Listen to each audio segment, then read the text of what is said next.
土神と狐。宮沢賢治。1。一本木の野原の北の外れに少し小高く盛り上がったところがありました。イノコロ草がいっぱいに生え、その真ん中には一本のきれいな女のカバの木がありました。それはそんなに大きくありませんでしたが、幹はテカテカ黒く光り、枝は美しく伸びて、5月には白い花を雲のようにつけ、秋は金や赤やいろいろの葉を降らせました。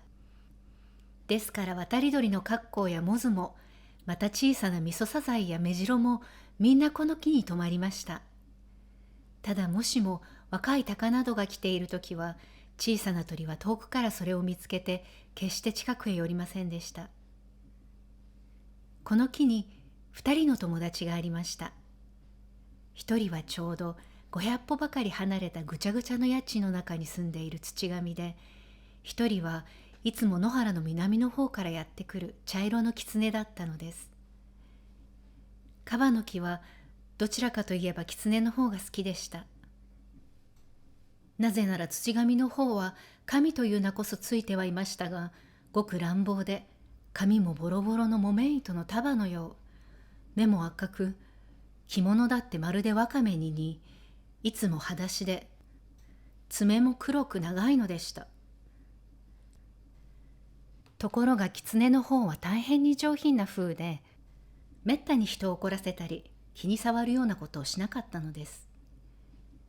ただもしよくよくこの二人を比べてみたら、土神の方は正直で、狐は少し不正直だったかもしれません。2。夏の初めのある晩でした。川には新しい柔らかな葉がいっぱいについて、いい香りがそこら中いっぱい。空にはもう天の川がしらしらと渡り、星は一面震えたり揺れたり灯ったり消えたりしていました。その下を狐が刺繍を持って遊びに行ったのでした。仕立ておろしの紺の背広を着、赤革の靴もキッキッと鳴ったのです。実に静かな晩ですね。ええ。カバの木はそっと返事をしました。さそり星が向こうを張っていますね。あの大きなやつを昔はシナでは蚊と言ったんですよ。火星とは違うんでしょうか。火星とは違いますよ。火星は惑星ですね。ところがあいつは立派な恒星なんです。惑星、恒星ってどういうんですの？惑星というのはですね、自分で光らないやつです。つまり他から光を受けてやっと光るように見えるんです。恒星の方は自分で光るやつなんです。お日様なんかはもちろん恒星ですね。あんなに大きくて眩しいんですが、もし途方もない遠くから見たらやっぱり小さな星に見えるんでしょうね。まあお日様も星のうちだったんですわね。そうしてみると空にはずいぶんたくさんのお日様が、あら、お星様が、あれやっぱり変だわ、お日様があるんですね。狐は応用に笑いました。まあそうです。お星様にはどうして赤いのや黄のや緑のやあるんでしょうね。狐はまた応用に笑って腕を高く組みました。刺繍はプラプラしましたが、なかなかそれで落ちませんでした。星に橙や青やいろいろあるわけですか。それはこうです。全体星というものは初めはぼんやりした雲のようなものだったんです。今の空にもたくさんあります。例えばアンドロメダにもオリオンにも猟犬座にもみんなあります。猟犬座のは渦巻きです。それからリングネビュラというのもあります。魚の口の形ですからフィッシュマウスネビュラとも言いますね。そんなのが今の空にもたくさんあるんです。まあ、私いつか見たいわ。魚の口の形の星だなんて、まあどんなに立派でしょう。それは立派ですよ。僕、水沢の天文台で見ましたがね。まあ、私も見たいわ。見せてあげましょう。僕実は望遠鏡をドイツのツァイスに注文してあるんです。来年の春までには来ますから、来たらすぐ見せてあげましょう。狐は思わずこう言ってしまいました。そしてすぐ考えたのです。ああ、僕はたった一人のお友達にまたつい嘘を言ってしまった。ああ、僕は本当にダメなやつだ。けれども決して悪い気で言ったんじゃない。喜ばせようと思って言ったんだ。後ですっかり本当のことを言ってしまおう。狐はしばらくしんとしながらこう考えていたのでした。カバの木はそんなことも知らないで喜んで言いました。まあ嬉しい。あなた本当にいつでも親切だわ。狐は少ししょげながら答えました。ええ。そして僕はあなたのためならば他のどんなことでもやりますよ。この詩集ご覧なさいませんか？ハイネという人のですよ。翻訳ですけれどもなかなかよくできているんです。まあお借りしていいんでしょうかしら。構いませんとも。どうかゆっくりご覧なすって。じゃあ僕もう失礼します。はてな、何か言い残したことがあるようだ。お星様の色のことですわ。ああ、そうそう。だけどそれは今度にしましょう。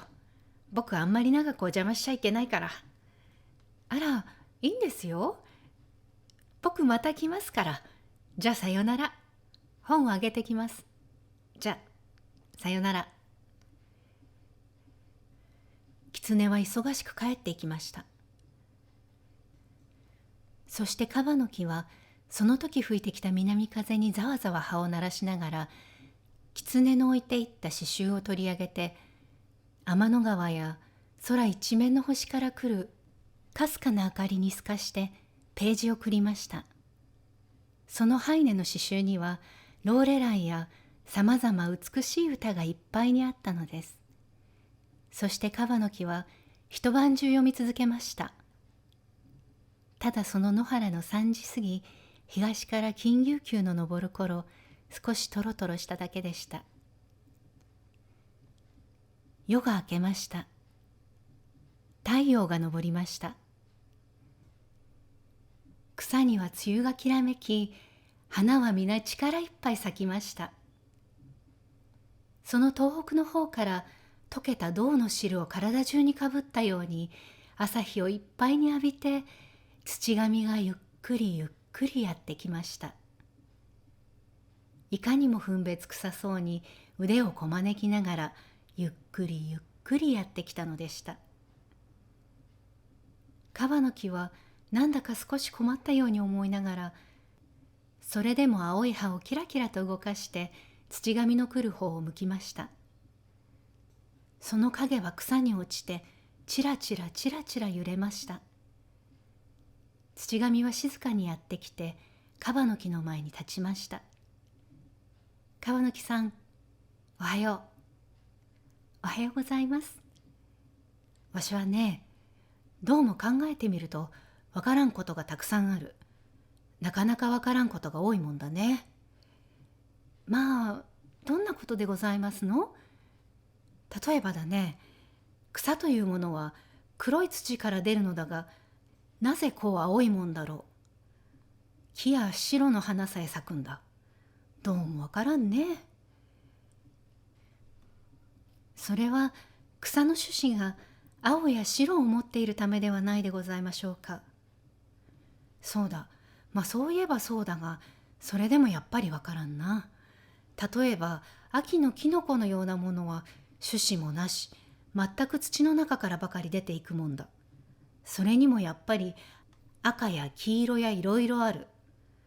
わからんね。狐さんにでも聞いてみましたらいかがでございましょう。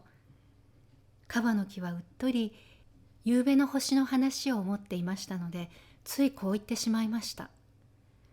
この言葉を聞いて、土神はにわかに顔色を変えました。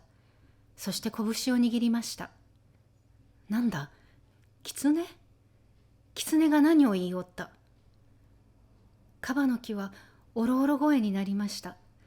何もおっしゃったんではございませんが、ちょっとしたらご存知かと思いましたので。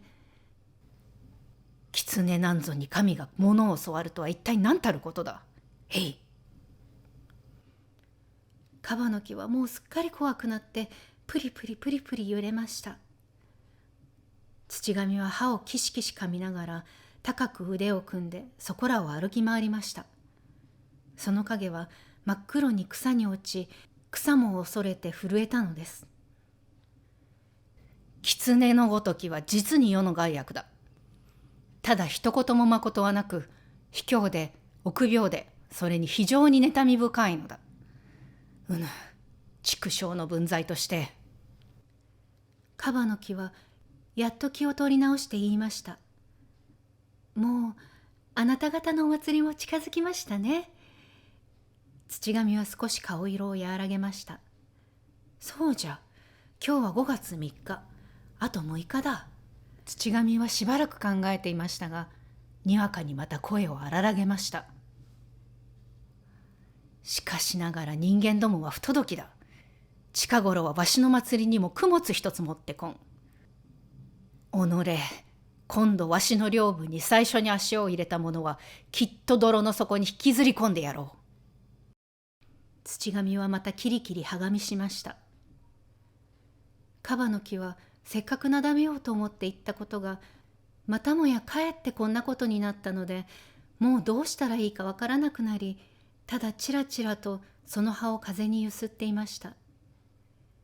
土神は日光を受けてまるで燃えるようになりながら、高く腕を組み、キリキリはがみをして、その辺をうろうろしていましたが、考えれば考えるほど何もかも尺に触ってくるらしいのでした。そしてとうとうこらえきれなくなって、吠えるようにうなって荒々しく自分の家賃に帰っていったのでした。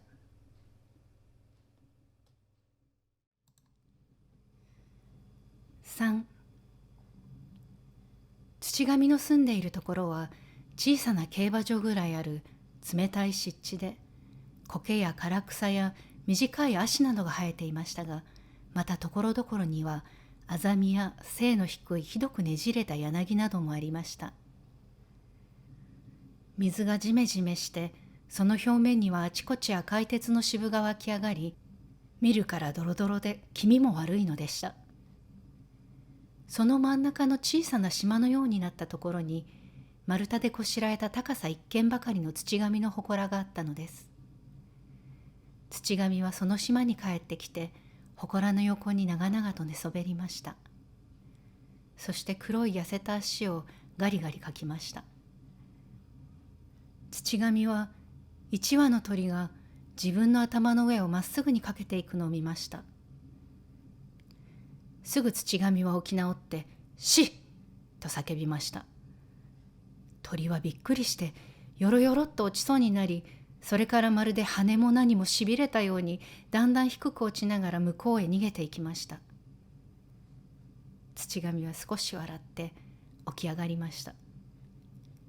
けれどもまたすぐ向こうのカバの木の立っている高みの方を見ると、はっと顔色を変えて棒立ちになりました。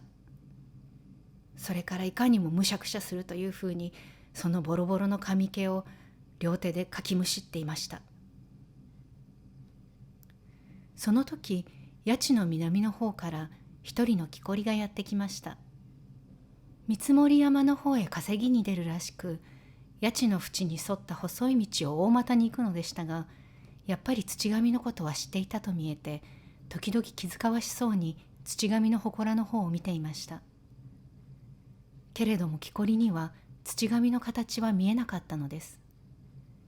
土神はそれを見ると喜んでパッと顔をほてらせました。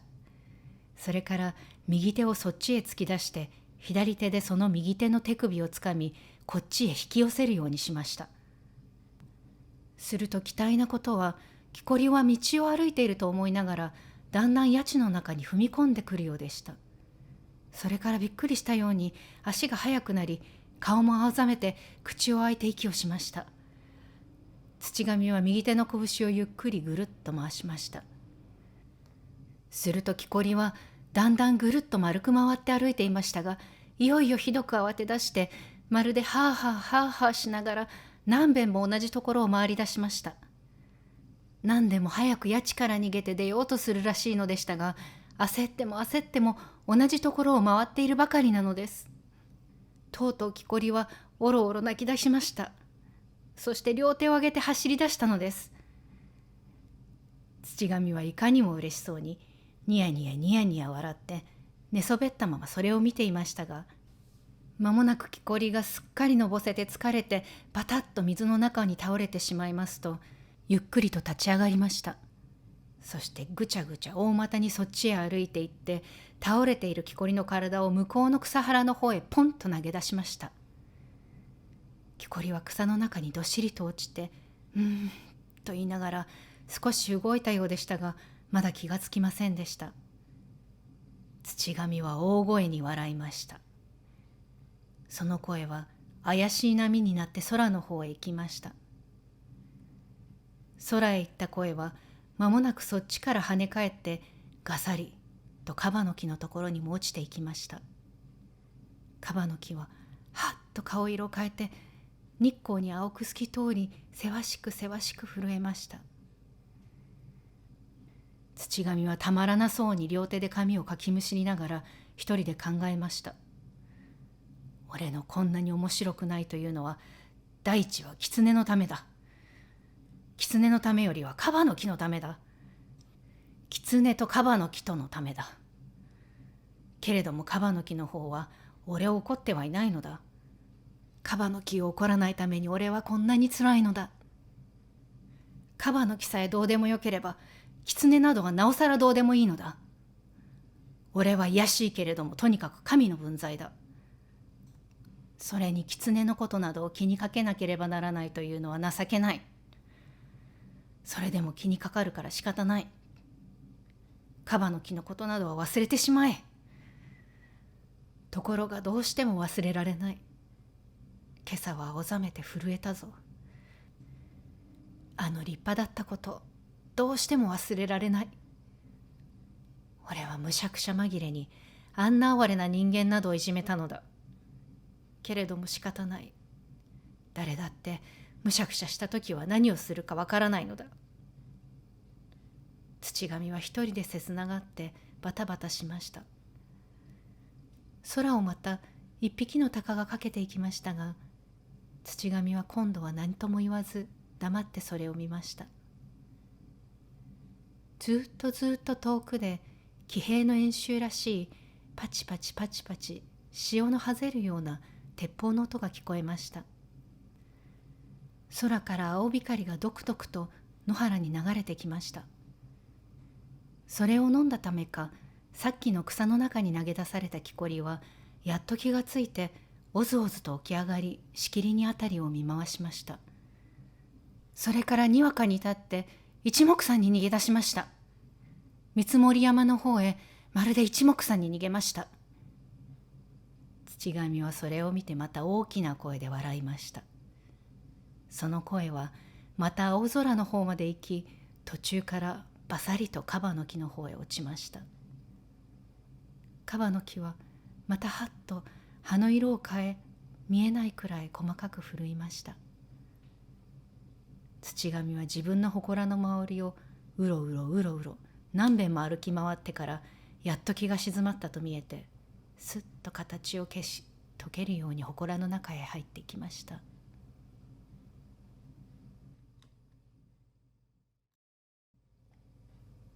4、8月のある霧の深い晩でした。土神は何とも言えず寂しくて、それにむしゃくしゃして仕方ないので、ふらっと自分の祠を出ました。足はいつの間にかあのカバの木の方へ向かっていたのです。本当に土神はカバの木のことを考えると、なぜか胸がドキッとするのでした。そして大変に切なかったのです。この頃は大変に心持ちが変わって良くなっていたのです。ですからなるべく狐のことなどカバの木のことなど考えたくないと思ったのでしたが、どうしてもそれが思えて仕方ありませんでした。俺は卑しくも神じゃないか。一本のカバの木が俺に何の値があると、毎日毎日土神は繰り返して自分で自分に教えました。それでもどうしても悲しくて仕方なかったのです。ことにちょっとでもあの狐のことを思い出したら、まるで体が焼けるくらいつらかったのです。土神はいろいろ深く考え込みながら、だんだんカバの木の近くに参りました。そのうちとうとうはっきり自分がカバの木のところへ行こうとしているのだということに気がつきました。するとにわかに心持ちが躍るようになりました。ずいぶんしばらく行かなかったのだから、ことによったらカバの木は自分を待っているのかもしれない。どうもそうらしい。そうだとすれば大変に気の毒だ、というような考えが強く土神に起こってきました。土神は草をどしどし踏み、胸を躍らせながら大股に歩いていきました。ところがその強い足並みもいつかよろよろしてしまい、土神はまるで頭から青い色の悲しみを浴びて突っ立たなければなりませんでした。それは狐が来ていたのです。もうすっかり夜でしたが、ぼんやり月の明かりによどんだ霧の向こうから狐の声が聞こえてくるのでした。ええ、もちろんそうなんです。機械的にシンメトリーの法則にばかりかなっているからって、それで美しいというわけにはいかないんです。それは死んだ美です。全くそうですわ。静かなカバの木の声がしました。本当の美はそんな固定した化石した模型のようなもんじゃないんです。対象の法則にかなうって言ったって、実は対象の精神を持っているというぐらいのことが望ましいのです。本当にそうだと思いますわ。カバの木の優しい声がまたしました。土神は今度はまるでベラベラした桃色の火で体中もされているように思いました。息がせかせかして本当にたまらなくなりました。何がそんなにお前を切なくするのか。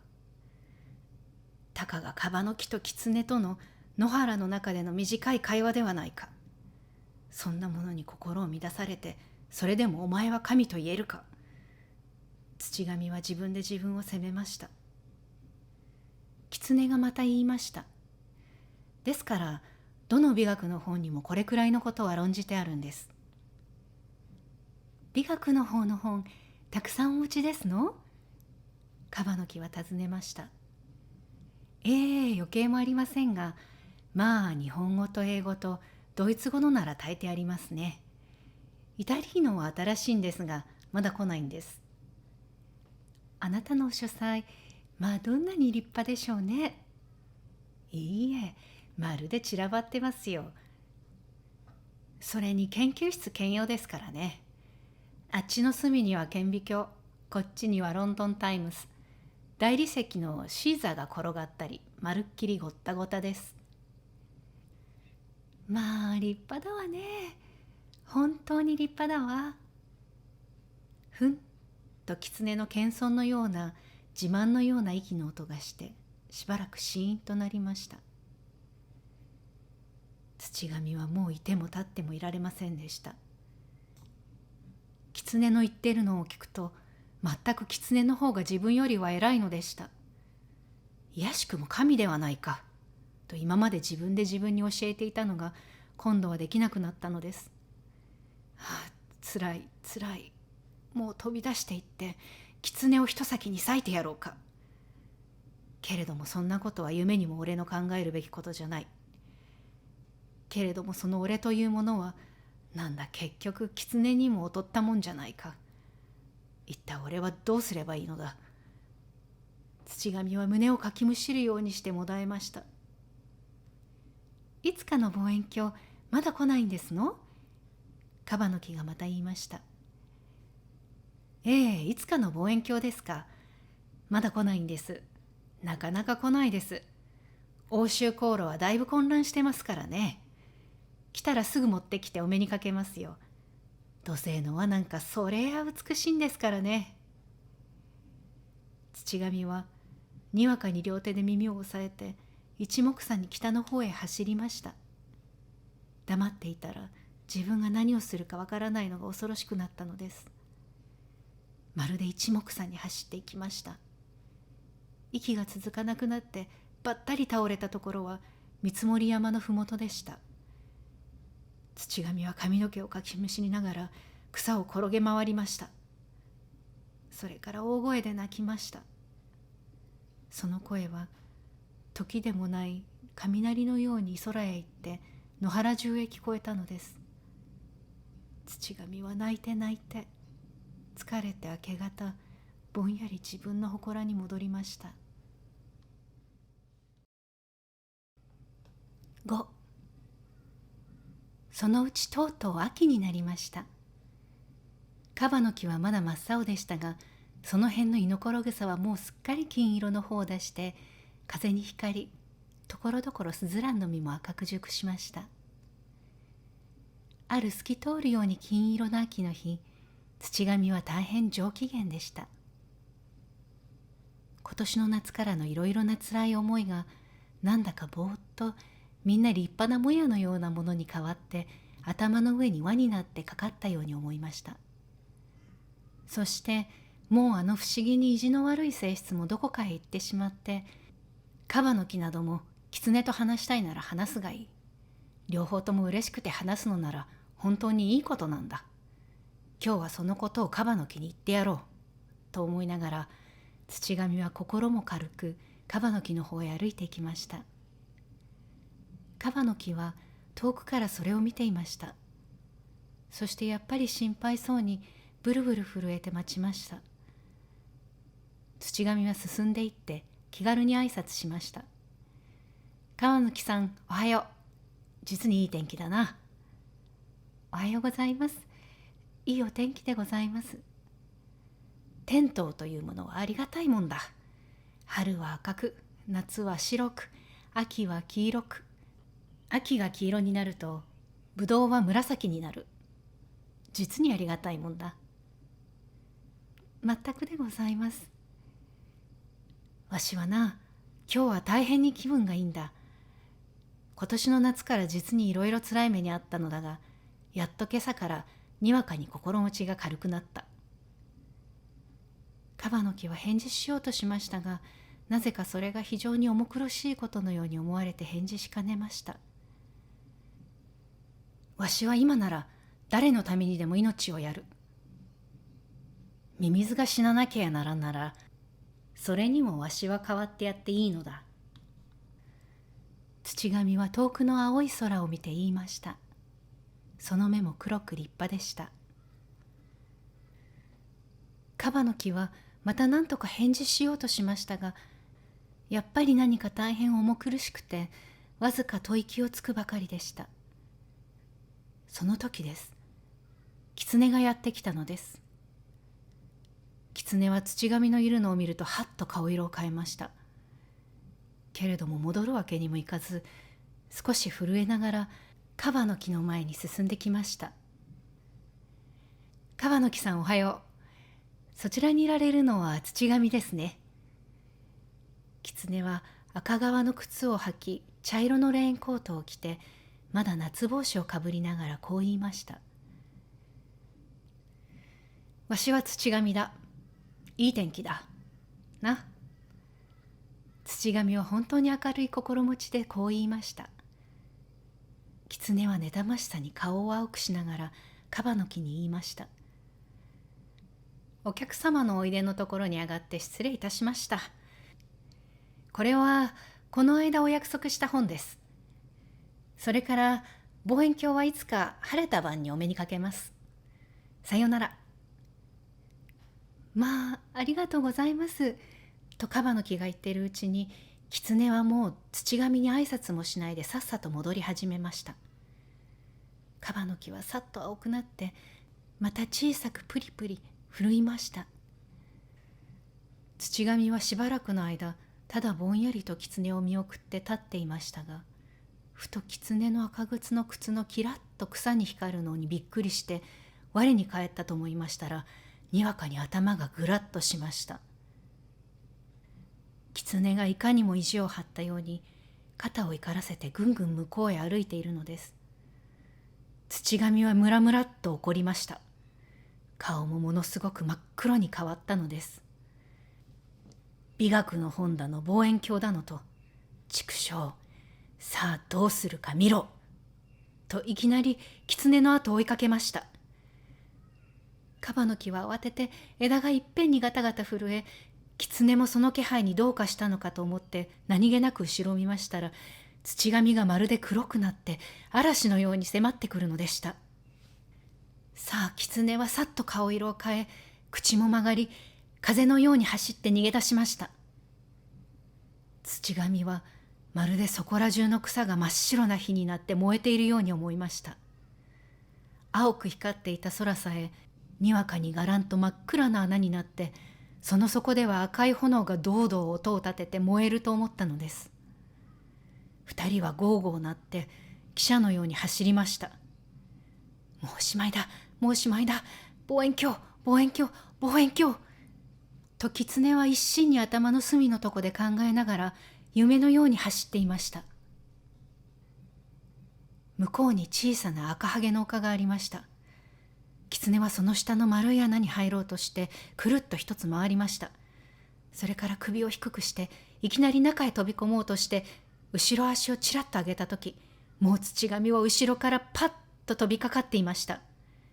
と思うと狐はもう土神に体をねじられて口を尖らして少し笑ったようになったままぐんにゃりと土神の手の上に首を垂れていたのです。土神はいきなり狐を地べたに投げつけてぐちゃぐちゃ四五辺踏みつけました。それからいきなり狐の穴の中に飛び込んでいきました。中はがらんとして暗く、ただ赤土がきれいに固められているばかりでした。土神は大きく口を曲げて開けながら、少し変な気がして外へ出てきました。それからぐったり横になっている狐の死骸のレインコートの隠しの中に手を入れてみました。その隠しの中には茶色な鴨ヶ谷の穂が2本入っていました。土神はさっきから開いていた口をそのまままるで途方もない声で泣き出しました。その涙は雨のように狐に降り、狐はいよいよ首をぐんにゃりとして薄ら笑ったようになって死んでいたのです。